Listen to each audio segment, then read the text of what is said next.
저는 이렇게 성경을 들고 선언을 할 때 이런 모습이 떠오르는데, 참 미국이란 나라는 대통령에 취임을 하면은 성경에 손을 얹고 선서를 하죠. 참 멋진 것 같아요. 그 장면이 생각이 나면서 여러분들이 지금 성경을 들고 고백하는 이 고백이 철저하게 말씀을 의지한다는 거죠. 내가 말씀을 붙들고 살겠습니다 라는 고백입니다. 그래서 오늘 말씀의 제목을 참 처음에는 말씀의 힘이라고 했다가 또 말씀의 능력으로 바꿨다가 최중조 말씀을 들으면서 이렇게 바꿔봤어요. 한번 읽어보겠습니다. 말씀의 역사 앞에서. 다시 한번 말씀의 역사. 한 번 더 말씀의 역사 앞에서. 할렐루야. 제가 왜 말씀의 역사 앞에서라는 제목을 이렇게 잡았느냐면, 이 누가복음 5장 오늘 본문에 베드로가 나옵니다. 이 베드로가 주님의 말씀에 의지하여, 오늘 말씀해 보니까 5장 5절에 노란 부분에 말씀에 의지하여 그물을 내렸더니 엄청나게 많은 이 고기를 이렇게 취하는 그런 축복을 받았어요. 그러니까 말씀에 의지했더니 하나님의 말씀의 역사를 경험했어요. 그러면 이런 말씀의 역사 앞에서 이렇게 큰 축복의 경험을 했던 베드로가 이 말씀의 역사 앞에서 어떻게 했는가, 이 부분을 저와 여러분들이 나누기를 원합니다. 참 24년도는 이제 사순절이 지난주 수요일부터 시작이 되었습니다. 그래서 오늘 오후 예배 때는 사순절로부터 부활절까지를 잠깐 이렇게 히스토리로 이렇게 나누려고 하는데, 사순이라는 것은 이제 40일 동안을 일단 주님의 그 십자가 달리는 그때까지 계산해서 사순절을 보내는 거예요. 올해 부활주일도 그러다 보니까 좀 많이 이렇게 앞당겨져서, 원래 부활주일 하면은 4월 달인데 올해는 3월 31일이 부활절이더라고요. 그래서 오늘 사순절 첫 번째 주일을 맞이하면서 말씀의 역사 앞에서라는 말씀을 가지고 함께 은혜 나누기를 원합니다. 여러분들이 지금 성경을 들고 고백을 했을 때 그냥 습관적인 고백이 될 수 있지만, 그러나 여러분들이 들고 있는 이 성경 안에 있는 이 말씀은 힘이 있습니다. 우리는 이 힘을 하나님의 능력이라고 말합니다. 창세기 1장 1절을 통해서 이 말씀의 힘의 능력을 우리는 성경을 통해서 분명히 알 수 있죠. 하나님은 이 말씀으로 천지를 창조하셨습니다. 창세기 1장 1절에 보니까 태초에 하나님이 천지를 창조하시니라. 크게 읽어보겠습니다. 태초에 하나님이 천지를 창조하시느니라. 아멘. 이게 말씀의 능력이에요. 이 천지 창조는 하나님의 이 선언, 말씀의 선언 가운데 이제 일어납니다. 1장 3절에 이렇게 말하죠. 하나님이 가라사대. 하나님이 가라사대. 하나님 말씀하셨다는 거예요. 하나님이 말씀하실 때 빛이 있어야 했으니까 빛이 있었고, 해와 달과 별들, 모든 궁창들, 모든 것들을 말씀으로 창조했으니 이 말씀의 능력이 얼마나 대단합니까? 오늘 히브리서 기자는 이 말씀을 이렇게 말씀하고 있습니다. 히브리서 4장 12절 크게 읽습니다. 하나님의 말씀은 살았고 운동력이 있어 좌우의 날선 어떤 검보다 예리하여 혼과 영과 및 관절과 골수를 찔러 쪼개기까지 하며 또 마음의 생각과 뜻을 감찰하나니라고 이렇게 말씀하고 있어요. 이 말씀은 히브리서 기자를 통해서 살아있는 말씀이라는 거예요. 하나님의 말씀은 살았고, 할렐루야, 죽은 말씀이 아닙니다. 살아있다는 것은, 살아있다는 것 자체가 생명입니다. 생명이라는 거예요. 하나님의 말씀은 바로 생명력이 있습니다. 또한 움직임이 있다는 거예요. 살아있기 때문에 움직임이 있습니다. 움직이 있는 말씀. 운동력이 있다라는 것은 움직임이 있다는 거예요. 말씀의 역사 앞에 말씀이 선언됨과 동시에 움직임의 역사가 나타나는 거죠. 또한 세 번째, 예리한 말씀입니다. 예리하다라는 것은 칼로 비교를 했는데요. 세상의 좌우에 날선 어떤 검보다, 여러분들 이렇게 사극 영화를 보면은 이 칼이 있죠. 칼은 양쪽에 날서 있는 그 칼들이 있죠. 그런 세상의 검보다 예리하다라는 거예요. 예리하다는 거예요. 그래서 이 예리한 이 검의 말씀이 우리를 영적으로 치료하고 회복시킨다는 것입니다. 그렇기 때문에 4절이 네 번째는 영, 혼, 육을 고치는 말씀이라는 거죠. 혼과 영과 및 관절과 골수를 찔러 쪼개기까지 하는 거예요. 세 번째 줄이죠. 혼과 영과 관절과 골수를 찔러 쪼개기까지 한다. 다섯 번째는 우리의 마음과 생각을 감찰하시는 말씀이라는 거예요. 이 말씀을 통해서 히브리서 기자는 하나님의 말씀의 능력이 어떠한가? 살아있는 말씀이다. 할렐루야. 운동력이 있는 말씀이다. 할렐루야. 예리한 말씀이다. 영혼 육을 고치는 말씀이다. 또한 우리의 마음과 생각을 감찰하는 말씀이다라고 선언하는 거예요. 이 베드로가 이 말씀을, 이 5가지 하나님의 말씀의 경험을 하는 거예요. 우리의 삶 가운데 정말로 우리가 절망과 그 실망 가운데, 낙심 가운데, 고난 가운데, 또한 이 모든 것을 실패한 인생에서 성공의 역사, 특별히 이 베드로가 밤에 맞도록 그물을 내리고 밤새도록 고기를 잡았는데 한 마리도 잡지, 한 마리도, 세상에 어떻게 한 마리도 잡을 수가 없을까요? 아마 주님은 베드로로 하여금 이렇게 경험을 하기 위해서 아마 자기 손으로는 아무것도 할 수 없다. 그 경험을 하기 위해서 주님이 말씀하는 대로 내가 하겠다라는 그런 믿음의 고백 앞에서 엄청난 고기를 잡는 그 축복의 역사, 말씀의 역사를 경험하기 위해서 아마 주님은 그렇게 절망 가운데, 낙심 가운데 그 큰 좋은 경험을 위해서, 축복의 경험을 위해서, 저는 그렇게 생각합니다. 우리 신앙인들이 우리 앞에 당면한 문제들 앞에서 이거를 우리가 어쩌면은 우리 삶 가운데 실패하는 이 삶 가운데 성공하는 삶으로 바뀌려면, 베드로가 이 실패 삶에서 성공의 삶의 기적의 경험을 통해서 말씀의 역사가 이렇구나, 말씀의 능력이 이렇구나라고 경험해서 그가 이 말씀 앞에서 내가 어떻게 살아야 될 것을 고백하는 이 말씀을 통해서 우리 또한 실패해서 성공하는 말씀의 역사를 경험하시기를 주님의 이름으로 축원합니다. 진정한 말씀의 역사는 말씀 앞에 서 있을 때입니다. 내가 주의 말씀 앞에서, 주의 말씀 앞에서. 우리가 지금 당면한 문제 앞에서 이 말씀의 역사를 경험하기를 원하신다면 오늘 본문을 통해서 이 말씀의 역사를 경험한 이 베드로처럼 우리도 말씀의 역사 앞에서 살아가는 사람이 되시기를 주님의 이름으로 축원합니다. 자, 그러면 첫 번째 말씀의 역사 앞에서 첫 번째는 뭘까? 크게 읽어볼까요? 말씀 앞에 먼저 은혜를 받아야 합니다. 저는 여기 먼저란 단어, 말씀 앞에 먼저 은혜를 받아야 됩니다. 오늘 본문을 다 읽지 않았지만 3절을 보면, 3절 4절에 보면 베드로가 먼저 주님의 말씀 앞에 은혜를 받는 장면이 나옵니다. 같이 읽어보겠습니다. 예수께서 한 배에 오르시니 그 배는 시몬의 배라.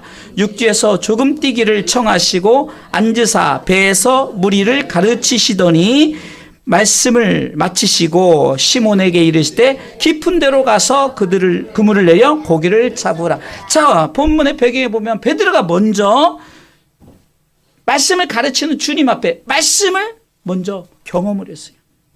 한마디로 말씀의 은혜를 받았다는 거예요.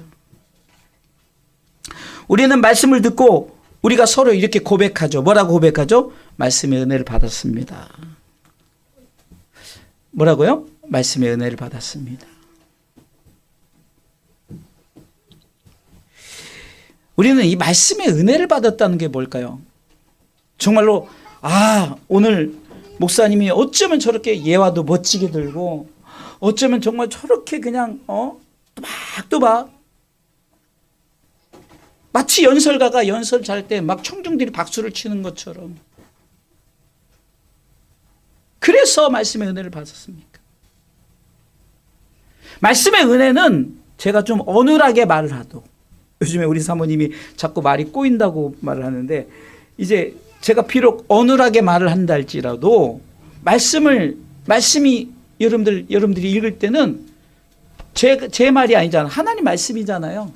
이게 이 말씀 앞에서 내가 이 말씀을 읽을 때, 요한계시록 1장 3절 말씀처럼 내 말씀을, 이것을 내가 읽고 또한 그것을 통해서 하나님 앞에 나아가는, 이 하나 말씀을 읽는 자, 듣는 자, 그 가운데 지키는 자들, 이 말은 말씀 앞에서 내가 먼저 은혜를 받아야 된다는 거예요. 사람의 말로 받지 말고. 할렐루야. 데살로니가전서 2장 13절 말씀에 하나님의 말씀을 사람의 말로 받지 말라는 거예요. 제가 지금 강단에서 이 사람의 음성으로 말하지만 말씀을 선언할 때는 하나님의 말씀으로 받으시길 주님의 이름으로 축원합니다. 같이 읽어보겠습니다. 이러므로 우리가 하나님께 쉬지 않고 감사함은 너희가 우리에게 들은 바 하나님의 말씀을 받을 때 사람의 말로 아니하고 하나님의 말씀으로 받음이니 진실로 그러하다. 이 말씀이 또한 너희 믿는 자 속에서 역사하느니라. 먼저 말씀의 은혜를 받을 때 믿는 자 속에서 역사하는 거예요. 우리 주일학교 한 아이가 오늘 참 아멘도 뜨겁게, 찬양도 뜨겁게, 참 다 뜨겁게 해요. 제가 지난주 금요일 날 제가 이렇게 뭘 지도하면서 내가 왜 목사님 말씀하는데 이게 말씀을 잘 안 들어, 하나님의 말씀으로, 주의 종의 말씀, 제가 이 말씀을 읽어주면서 얘기를 했어요.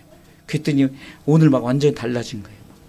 그리고 그날도 딱 그 말 하자마자 목사님 죄송해요, 제가 목사님 말씀 잘 안 들어서요. 여러분, 사람의 말로 받지 말라는 거예요. 하나님의 말씀으로. 제가 때로는 야단치는 말씀을 전할 수도 있어요. 그렇죠?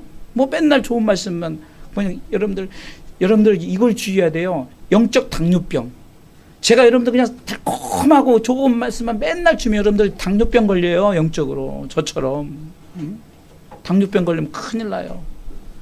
제가 지금 이렇게 양쪽에 서 있잖아요. 여기 왼쪽 발이 퉁퉁 부었어요. 근데 왜 부었냐? 상처 요만한 거 하나 났거든요. 근데 그걸 제대로 치다고 방치해 놨더니 그냥 탱탱 부어서 병원을 어제 가는데 병원이 어제 토요일에 문 닫아가지고. 이런 당뇨병이 얼마나 무섭습니까? 영적 당뇨병 걸린단 말이에요, 여러분들. 그냥 제가 막 말씀 앞에 설탕을 잔뜩 바르고 꿀을 잔뜩 바르고 주면 그것은 말씀이 아니에요. 그것은 인스턴트 말씀이란 말이에요. 가공된 말씀이라는 거예요. 때로는 말씀이 여러분 야단치면 아멘으로 받으시고, 할렐루야.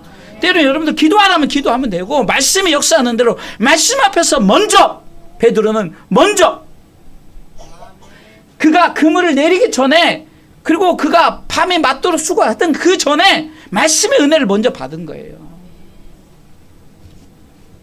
베드로는 예수님의 말씀의 가르침 앞에서 은혜를 받았어요. 따라서 하시기 바랍니다. 말씀의 은혜를 받자. 말씀의 은혜를 받자.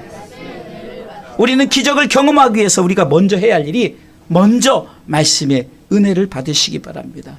지금 우리가 기도하는 우리 양지석 권찰님, 지금도 비대면 예배를 통해서 말씀의 은혜를 받는 거예요. 지난번 나와서 예배 같이 드리면서 또 말씀의 은혜를 받는 거예요. 말씀의 은혜를 받아야 돼요. 기적을 경험하려면 말씀의 은혜를 먼저 받아야 되는 거예요. 우리 말씀을 받을 때 두 가지 반응이 있어요. 말씀의 감정적인 반응과 감동의 반응이 있습니다. 베드로서 1장 21절에 이렇게 말하고 있습니다. 베드로서 1장 21절. 예언은 언제든지 사람의 뜻으로 낸 것이 아니요 오직 성령의 감동하심을 입은 사람들이 하나님께 받아 말한 것임이니라. 여기서 보면 감정이란 것은 뭐라고 말합니까? 사람의 뜻으로 낸 것으로 생각하는 거예요. 감정. 여러분 드라마 보면은 참 슬플 때는 얼마나 슬프게 옵니까? 그냥 막 휴지를 막 떼고 떼도 눈물이 나고, 그리고 막 기쁠 때는 너무 막 박장대소하면서 웃잖아요. 이거 감정이라는 거예요. 말씀은 절대 감정으로 되면 안 됩니다. 여러분 우리가 말씀의 은혜를 받을 때 절대 감정의 말씀으로 받으면 돼요. 사람의 뜻으로 낸 것이 아니에요. 사람들이 만들어낸 인위적인 것은 감정의 말이라는 거예요. 여러분들 드라마나 영화를 보고 은혜 받았습니다라고 말하지 않잖아요. 감동은 21절 후반부에 중반부부터 오직 성령에 감동하시 입은 사람들이 하나님께 받아 말한 것이니라. 때로는 말씀이 딱딱하고 말씀이 좀 우리 가운데 참 나는 저 말씀 싫어. 말씀 뽑기를 딱 했는데 지난번에 그 말씀을 듣는데 이러더라고요. 이렇게 목사님이 이렇게 송구영 씨 때 말씀 뽑기를 하는데 어떤 사람이 딱 뽑았다 이렇게 보니까 아니까 또 다시 집어넣고 또 뽑더래요.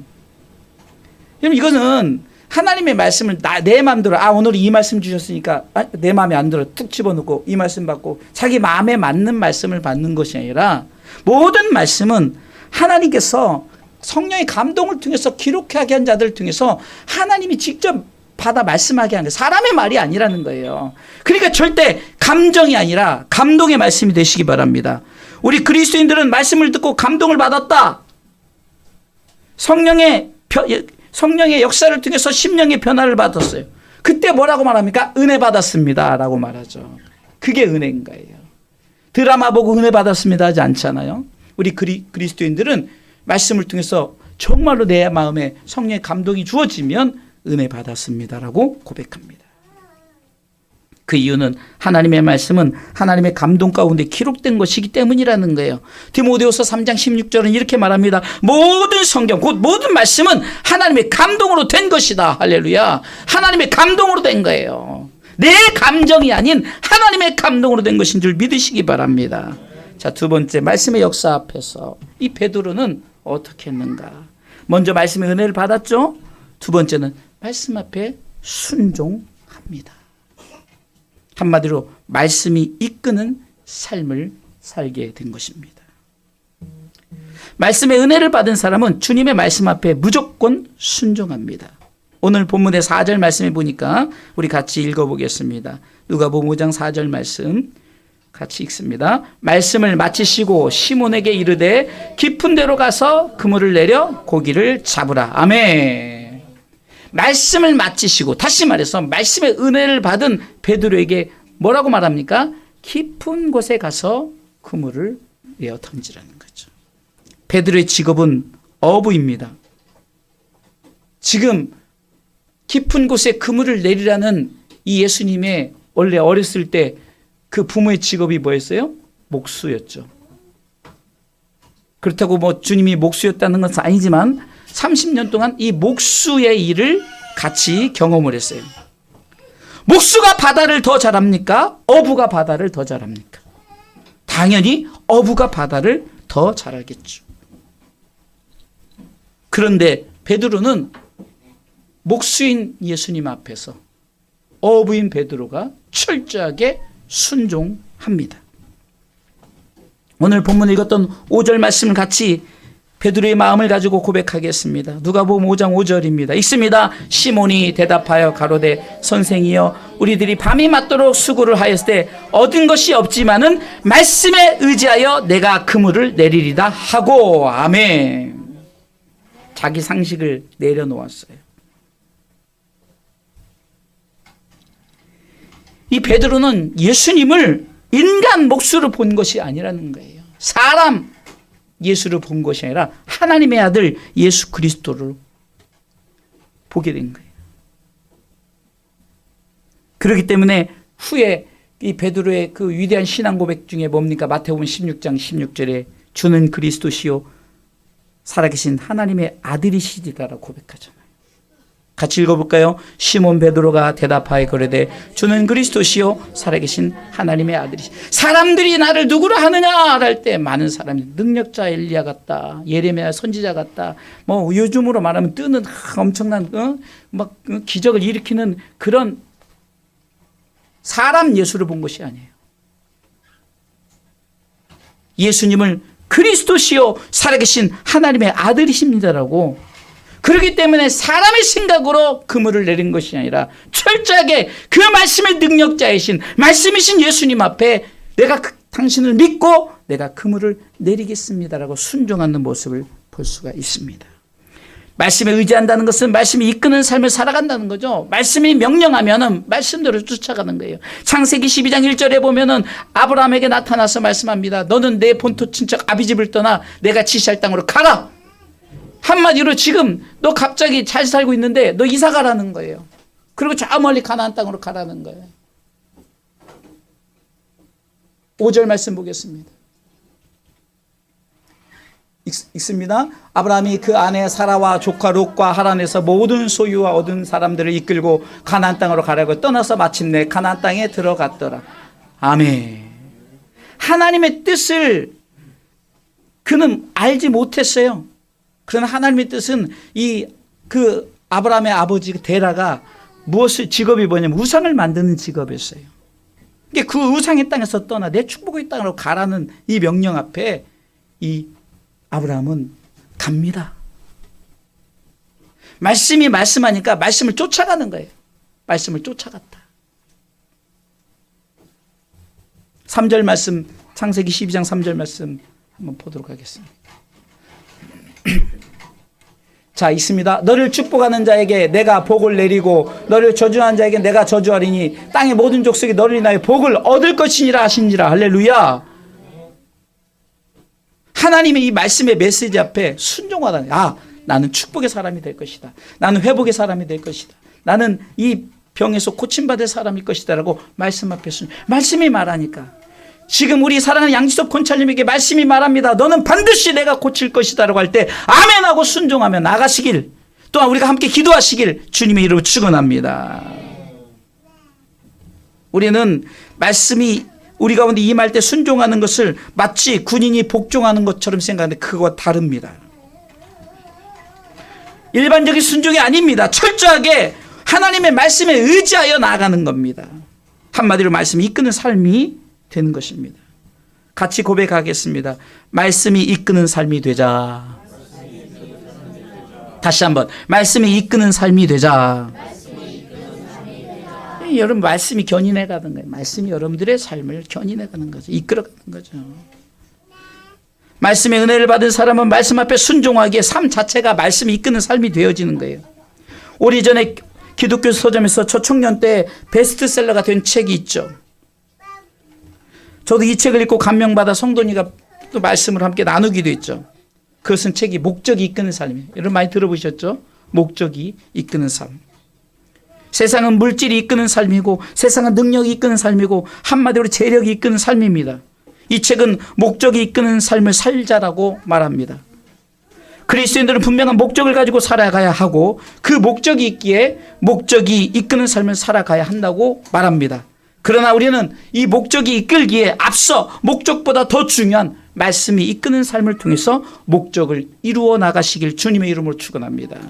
이게 내가 무슨 목적을 위해서 목적이 나를 이끌기 전에 그 목적을 이끌게 하는 것이 뭐냐? 말씀이다. 그래서 말씀 앞에 순종하는 거예요.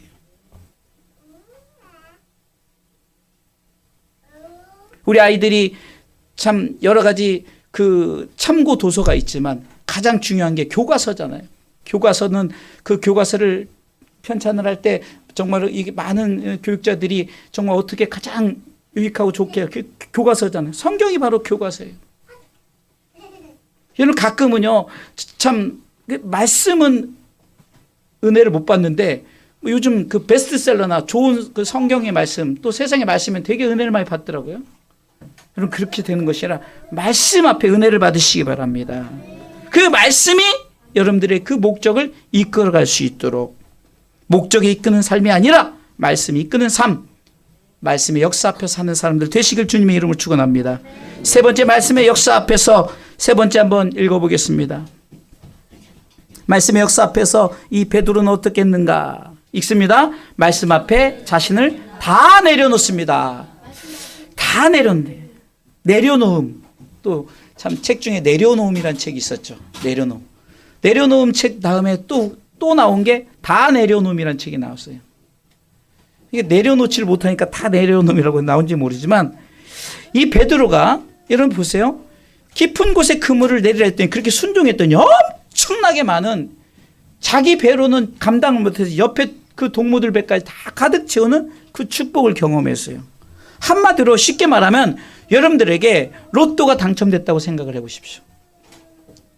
그런데 이 말씀 앞에 자신이 어떤 모습인가 그 축복을 받았는데 주님 앞에 엎드려요.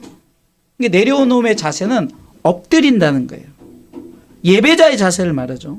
오늘 8절 말씀에 엄청나게 잡힌 그 역사를 보고 같이 읽습니다. 누가복음 5장 8절 같이 읽습니다. 시몬 베드로가 이를 보고 예수의 무릎 앞에 엎드려 가로되, 엎드렸어요. 여러분들, 성경에서 많은 고침받은 자들이 예배자로 세워졌습니다. 정말 하나님 앞에 예배자로 드려지게 되었어요.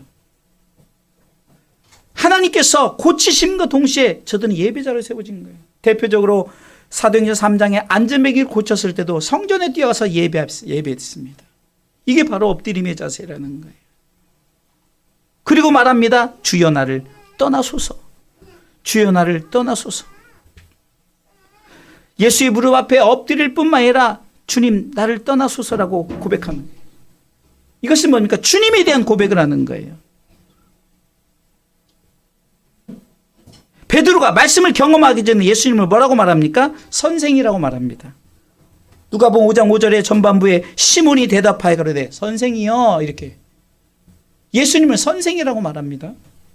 그런데 8절 앞에는 뭐라고 말합니까? 주여라고 고백하죠. 주여. 두 번째 줄 중반부에 주여. 말씀의 은혜를 받고 말씀이 이끌고 말씀하게 순종하게 되면 주님에 대해서 올바른 신앙 고백을 하게 되어지는 거예요. 그분이 나의 주인이시다. 어쩌면 말씀을 잘 가르치니까 선생이라고 고백했을지도 몰라요. 그러나 그는 바로 그 말씀의 능력 앞에서 어떻게 고백합니까? 주님이라고 고백하는 것은 이 말씀의 주인이 바로 당신이십니다라고 말하는 거예요. 요한복음 1장 1절에 이렇게 말하죠. 태초에 말씀이 계시니라. 이 말씀은 하나님과 함께 계셨고 이 말씀은 곧 하나님이시라면서 예수님이 말씀이심을, 그 말씀이 우리 가운데 오셨다는 것을 요한복음 1장 1절을 통해서 말씀하고 있는 거예요.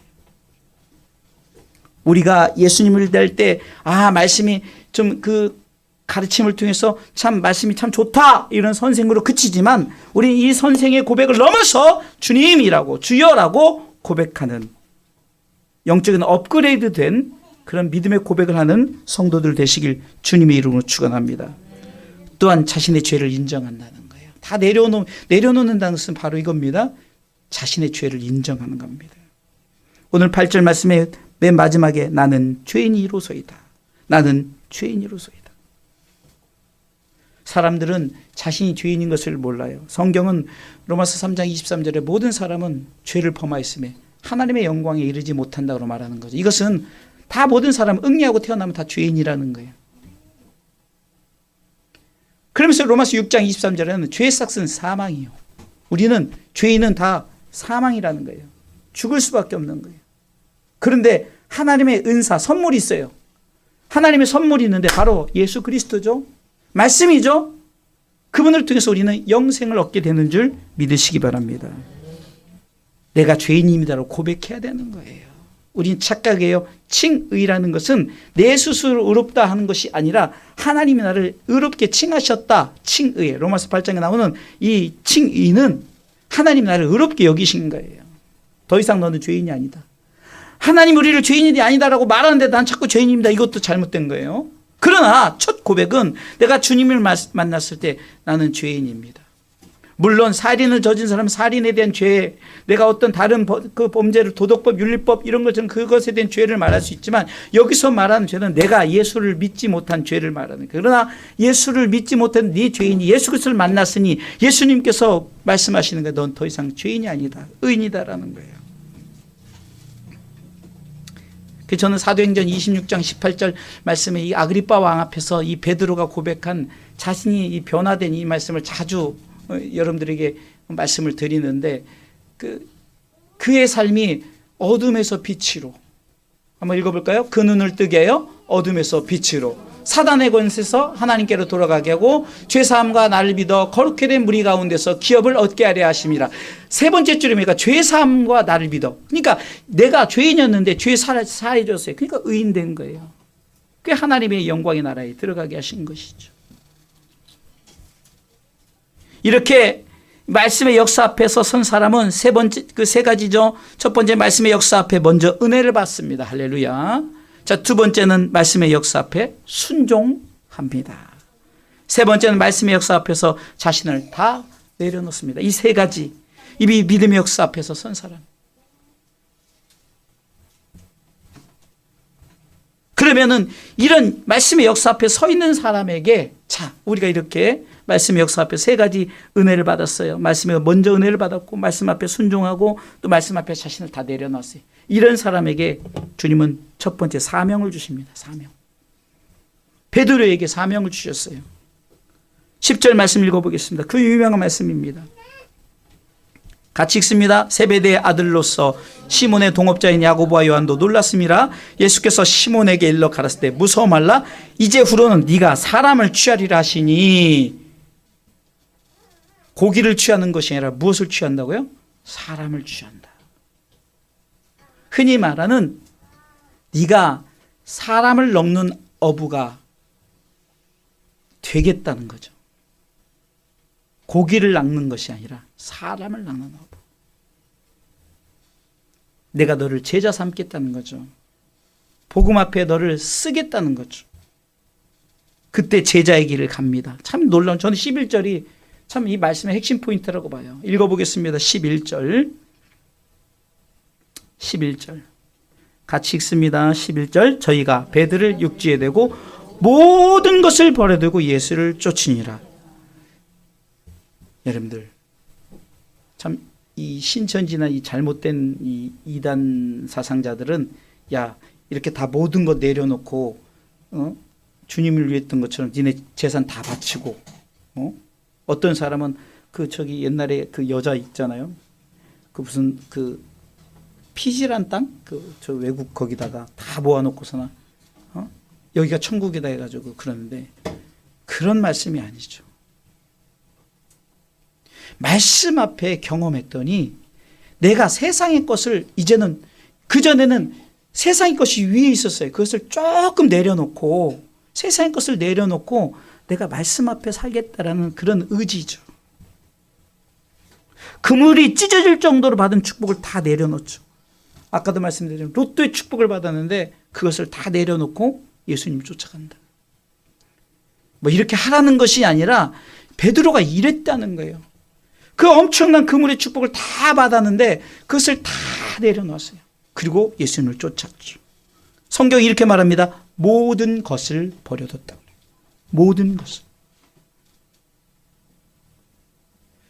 저도 이 신학교를 하나님이 감동을 줘서 가라가는데, 그 당시 이제 제가 장사할 때고 좀 잘 나갈 때고, 근데 갑자기 하나님이 신학교에 감동을 주신 거예요. 제가 이제 항상 평신도로서 찬양팀을 인도하면서 하는데, 이게 평신도로서 하다 보니까 좀 제가 이제 가끔 이제 평신도로서 말씀도 이렇게 인도하니까 선언도 해야 되고 이러니까 좀 말씀이 좀 필요하다 그랬어요. 그런 마음에 감동을 주시더라고요.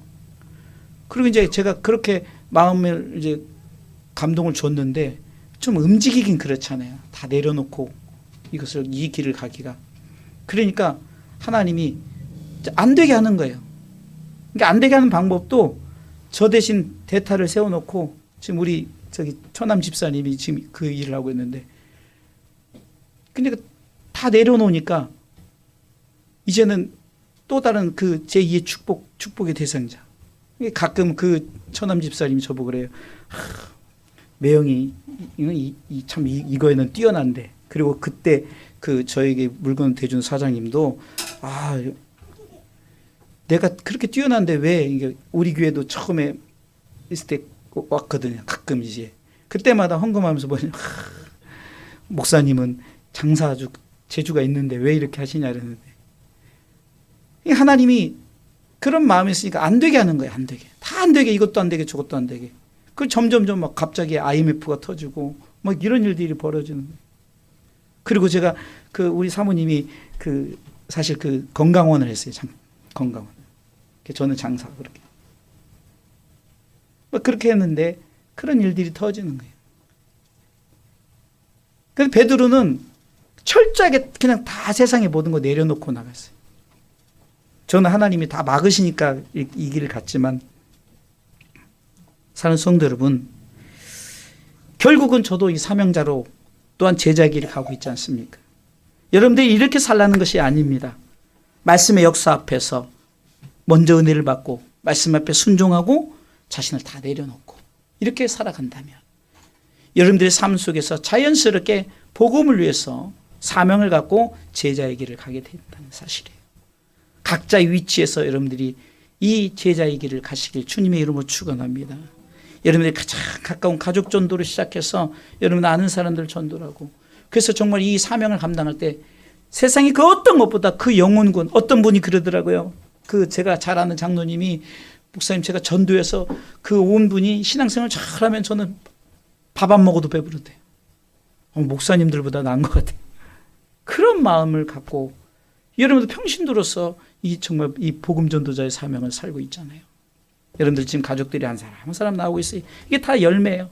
여러분들 말씀 앞에 나갈 때 이런 역사가 나타날 줄 믿고 말씀의 역사 앞에서 여러분들 모든 것이 회복되어지기를 주님의 이름으로 축원합니다. 자, 한번 읽어보겠습니다. 말씀의 능력의 사람은 첫 번째 말씀 앞에 먼저 은혜를 받습니다. 두 번째 말씀 앞에 순종합니다. 세 번째 말씀 앞에 자신을 다 내려놓습니다.